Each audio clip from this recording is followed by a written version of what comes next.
नमस्कार दोस्तों, अनुपमा भक्ति चैनल में आपका स्वागत है। राजस्थान के नाथद्वार में स्थित एक मंदिर है, एक तीर्थ स्थल। यह वो स्थान है जहाँ स्वयं श्री कृष्ण बाल स्वरूप में विराजते हैं। लेकिन क्या आप जानते हैं, यह मंदिर मूल रूप से राजस्थान में नहीं था।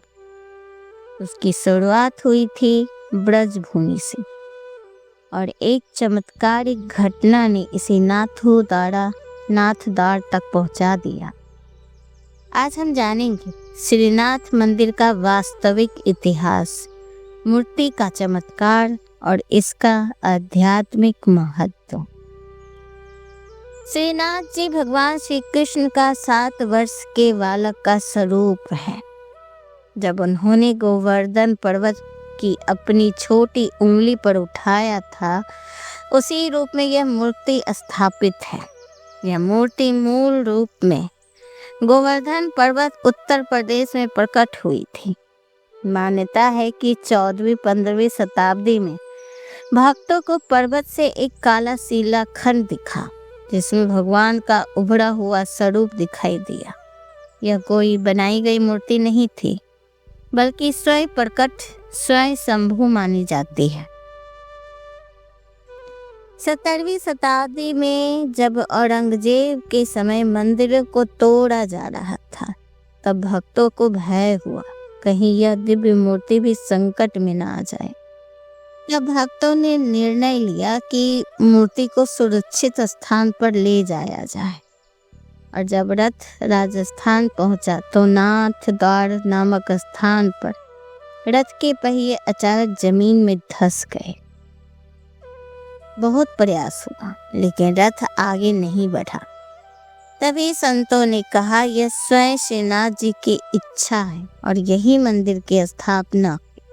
इसीलिए इस स्थान का नाम पड़ा नाथद्वार, अर्थात नाथ का द्वार। श्रीनाथ जी की पूजा विशेष रूप से वल्लभाचार्य द्वारा स्थापित पुष्टि मार्ग परंपरा से जुड़ी है। इस मार्ग में भगवान को बालक मानकर सेवा की जाती है। यहाँ पूजा को सेवा कहा जाता है। दिन में 8 बार दर्शन होते हैं, जिसे अष्टयामा सेवा कहते हैं। हर दर्शन में भगवान के वस्त्र, श्रृंगार, भोग सब बदलते। यहाँ भगवान को राजा की तरह नहीं, घर के लाडले बालक की तरह माना जाता है। श्रीनाथ मंदिर केवल भक्ति का स्थान नहीं, ये हमें सिखाता है भगवान को भय से नहीं, प्रेम से पाओ। सेवा ही सबसे बड़ी पूंजा है। जब संकट आए, विश्वास मत छोड़। यहाँ आने वाले भक्त कहते हैं कि श्रीनाथ जी के दर्शन से मन में अजीब सी शांति उत्पन्न आती है। कई लोग मानते हैं कि यह मंदिर इच्छा पूर्ति का स्थान है, लेकिन सच्चे भक्त जानते हैं यह स्थान आत्म शांति का द्वार है। भारत के प्रमुख वैष्णव तीर्थों में से एक है। त्योहारों में हर लाखों श्रद्धालु आते हैं, विशेष रूप से जन्माष्टमी, अन्नकूट, दिवाली। इन दिनों मंदिर का श्रृंगार अद्भुत होता है। श्रीनाथ मंदिर हमें याद दिलाते हैं कि भगवान कहीं दूर नहीं, वह वहीं बसते हैं जहाँ प्रेम, सेवा और विश्वास हो। अगर आप भी श्रीनाथ की आस्था रखते हैं तो कमेंट में लिखें जय श्रीनाथ। यह वीडियो अगर पसंद आती है तो लाइक कीजिए, शेयर कीजिए और चैनल को सब्सक्राइब जरूर कीजिए। अब सोचने वाली बात है कि क्या एक मूर्ति खुद अपनी जगह चुन सकती है? क्या रथ के पहिए यूं ही जमीन में धंस जाते हैं? नाथद्वार का श्रीनाथ जी मंदिर, जहाँ कहा जाता है कि भगवान ने स्वयं अपना धाम चुना, तो क्या ये सच में ऐसा चमत्कार हुआ था? कहानी शुरू होती है ब्रजभूमि से, गोवर्धन पर्वत से। मान्यता है कि पर्वत की शिला से धीरे धीरे भगवान श्री कृष्ण का स्वरूप प्रकट हुआ और पहले हाथ दिखाई दिया, फिर मुखमंडल। यह कोई साधारण मूर्ति नहीं थी, यह स्वयं शंभु मानी जाती है। भक्तों ने इसे श्रीनाथ नाम दिया। गोवर्धनधारी कृष्ण का बाल रूप। मुगल काल के समय भक्तों को भय था कि मंदिर नष्ट न किया जा सके, इसलिए उन्होंने निर्णय लिया कि मूर्ति को सुरक्षित स्थान पे जाया जाए। रथ चला पड़ा ब्रज से राजस्थान की ओर, लेकिन जब रथ नाथद्वार पहुंचा, अचानक वही जमीन में धंस गए। घंटों कोशिश हुई, सैनिक, बैल, लोग सब लगे, रथ हिला तक नहीं। संतों ने कहा कि ये श्रीनाथ की इच्छा है, और वही मंदिर बन गया। नाथद्वार में अन्नकूट पर्व विशेष है। कहा जाता है एक बार भोग कम पड़ गया, भक्त चिंतित हो गए, लेकिन जब पट खुले भोग पर्याप्त था। लोग मानते हैं श्रीनाथ जी स्वयं भक्तों की लाज रखते हैं।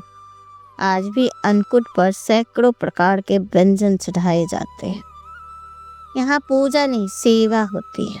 दिन में 8 बार दर्शन, हर बार वस्त्र बदलते हैं, मौसम के अनुसार श्रृंगार बदलता है। कई भक्त कहते हैं उन्हें लगता है मानो श्रीनाथ जी सचमुच मुस्कुरा रहे। कई बार मंदिर के अंदर अद्भुत सुगंध फैल जाती है। भक्त इसे दिव्य उपस्थिति मानते हैं। हजारों लोग कहते हैं यहाँ मांगी गई सच्ची मनोकामना पूरी होती है। लेकिन एक बात खास है, यहाँ लोग मांगने कम, समर्पण करने अधिक आते हैं। श्रीनाथ का संदेश है, भय मत रखो, विश्वास रखो। तो क्या रथ सच में इसलिए रुका क्योंकि भगवान ने अपनी जगह चुन ली, या यह केवल इतिहास की घटना थी? निर्णय आपका है, आप जो चाहें इसे मान सकते हैं। श्रीनाथ आज भी अपने भक्त की सुनते हैं। वो वहाँ के स्थानीय लोगों का मानना है कि श्रीनाथ जी केवल विराजते नहीं हैं, यहाँ वे सुनते भी हैं। ऐसे कई अनुभव, ऐसी कई घटनाएं जिन्हें भक्त चमत्कार मानते हैं, वहाँ के लोगों के साथ हुआ है। कई लोग, एक तो चमत्कार यही हुआ कि मूर्ति जब ले जा रही थी तो उन्होंने अपना स्थान स्वयं चुना। कहते हैं किसी को संतान नहीं हो रही थी, वह प्रार्थना की, वर्ष भर में खुशखबरी मिली। किसी का व्यापार डूब रहा था, समर्पण किया, परिस्थिति बदली। कोई मानसिक शांति खोज रहा था, यहाँ आकर मन स्थिर हो गया। क्या ये संजोग है या विश्वास की शक्ति? श्रीनाथ जी की विशेषता यह है कि वो पूजा नहीं, सेवा होती। भगवान को घर के बालक की तरह माना जाता है। जब प्रेम सच्चा हो तो उत्तर भी मिलता है।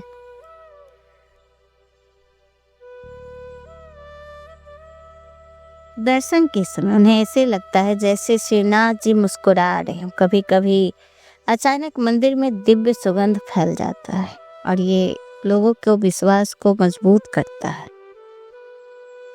शायद उत्तर मंदिर की दीवारों में नहीं, आपके विश्वास में छिपा है। अगर आप भी कभी श्रीनाथ की कृपा महसूस की हो तो कमेंट में जरूर लिखना। जय श्रीनाथ। श्रीनाथ जी का वस्त्र बदलने की परंपरा 15वीं-16वीं शताब्दी से मानी जाती है, जब बल्लभाचार्य ने पुष्टि मार्ग की स्थापना की। बाद में उन्हें पुत्र गोसाई जी ने सेवा पद्धति को व्यवस्थित रूप दिया। उसी समय से अष्टयाम सेवा, दिन में 8 बार दर्शन की परंपरा स्थापित हुई। और हर दर्शन श्रीनाथ जी के वस्त्र, आभूषण और श्रृंगार बदलने की रीति शुरू हुई। पुष्टि मार्ग में भगवान को राजा नहीं, घर के लाडले बालक के रूप में माना जाता है। जैसे एक माँ अपने बच्चे को सुबह उठाकर नहलाती है, अलग अलग समय पर कपड़े बदलती है, वैसे ही श्रीनाथ जी की सेवा होती है। यह पूजा नहीं, सेवा है। गर्मी में हल्के सूती ठंडक देने वाले वस्त्र, और सर्दी में मखमल, ऊनी और गर्म वस्त्र। बरसात में हरे रंग और प्रकृति से जुड़ी श्रृंगार। यह दर्शाता है कि भगवान को जीवंत माना जाता है। दिन के समय के अनुसार दिन में 8 बार दर्शन होते हैं। मंगला, श्रृंगार, ग्वाल, राजभोग, उत्थापन, भोग, संध्या, शयन।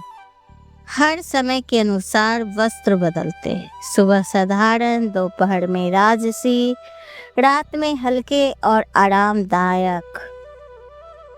त्योहारों में तो विशेष वस्त्र आते हैं। जन्माष्टमी पर शिशु रूप, अन्नकूट पर विशेष राजसी श्रृंगार, होली में रंगीन वस्त्र और दीपावली पर स्वर्ण आभूषण। यह केवल सजावट नहीं है, यह लीला का अनुभव है जो वहाँ के भक्त लोग उस भाव से श्रीनाथ जी को देखते हैं और उन लीलाओं में उन्हें उतारने की कोशिश करते हैं। पुष्टि मार्ग का मूल सिद्धांत है, सेवा में प्रेम होना चाहिए, नियम नहीं। उन लोगों का ये प्रेम है। जब भक्त प्रेम से वस्त्र बदलता है तो वह ईश्वर को दूर नहीं, घर का सदस्य मानता है। यही कारण है कि नाथ द्वार में श्रीनाथ जी को आज भी जीवंत अनुभव किया जाता है। श्रीनाथ जी के कपड़े दिन में 8 बार ही क्यों बदले जाते हैं? क्या यह सिर्फ परंपरा है या उसके पीछे गहरा आध्यात्मिक रहस्य छिपा है? पुष्टि मार्ग का मूल भाव है, भगवान मूर्ति नहीं, चेतन। सुबह मंगला दर्शन में उन्हें जगाया जाता है, श्रृंगार दर्शन में उन्हें नहलाकर नए वस्त्र पहनाए जाते हैं और राजभोग में राजसी वस्त्र पहनाए जाते हैं। शयन में हल्के और आरामदायक वस्त्र। जैसे माँ अपने बच्चों का ध्यान रखती है, वैसे ही यहाँ सेवा होती है। गर्मी में हल्के सूती वस्त्र, सर्दी में मखमली ऊनी वस्त्र और बरसात में हरे रंग का विशेष श्रृंगार। यह संदेश देता है भगवान को भी आराम चाहिए। त्योहारों में विशेष वेशभूषा, जन्माष्टमी, अन्नकूट, होली, दिवाली, हर दिन एक नई लीला। लेकिन असली रहस्य कपड़ों में है नहीं, रहस्य है भाव में। दिन में 8 बार वस्त्र बदलना भक्त को याद दिलाता है कि ईश्वर के साथ संबंध निरंतर है। भक्ति केवल सुबह शाम की नहीं, हर पल की है। अष्टयाम सेवा का अर्थ है जीवन के हर क्षण में भगवान को साथ रखना। लोग कहते हैं जब वे दर्शन करते हैं तो ऐसा लगता है मानो श्रीनाथ जी सचमुच मुस्कुरा रहे। वस्त्र बदलना केवल परंपरा नहीं, यह प्रेम का प्रतीक है। यह बताता है कि ईश्वर से रिश्ता औपचारिक नहीं, परिवार जैसा होना चाहिए। तो क्या दिन में 8 बार कपड़े बदलना सिर्फ एक रीति है या यह संदेश है कि भक्ति स्थिर नहीं, हर पल नहीं होनी चाहिए? निर्णय आपका है कि अगर आपको लगता है कि यह परंपरा केवल परंपरा नहीं बल्कि प्रेम की सबसे सुंदर अभिव्यक्ति है, तो आप कमेंट में जय श्रीनाथ लिखिए। श्रीनाथ जी को 8 बार सिर्फ वस्त्र ही नहीं बदलाए जाते, उनको भोग भी लगता है 8 बार। भोजन अर्पित करना एक औपचारिक पूजा नहीं बल्कि घर की रसोई जैसा स्नेह। यहाँ भोग शब्द से अधिक राजभोग और सेवा का महत्व है। हर समय के अनुसार अलग अलग भोग 8 भाग में बांटा गया है। मंगला यानी हल्का मिष्टान, ग्वाला दूध माखन, राजभोग सबसे बड़ा भोजन, उत्थापन हल्का नाश्ता, संध्या मिठाई और शयन में हल्का दूध या पान। राजभोग सबसे विशेष होता है जिसमें कई प्रकार की सब्जियां, रोटियां, चावल, मिठाइयां शामिल होती है। अन्नकूट के दिन सैकड़ों प्रकार के व्यंजन लगाए जाते हैं। पहाड़ जैसा प्रसाद सजाया जाता है। गोवर्धन लीला की स्मृति में कहा जाता है जो प्रेम से अर्पित हो वह भगवान स्वयं स्वीकार करते हैं।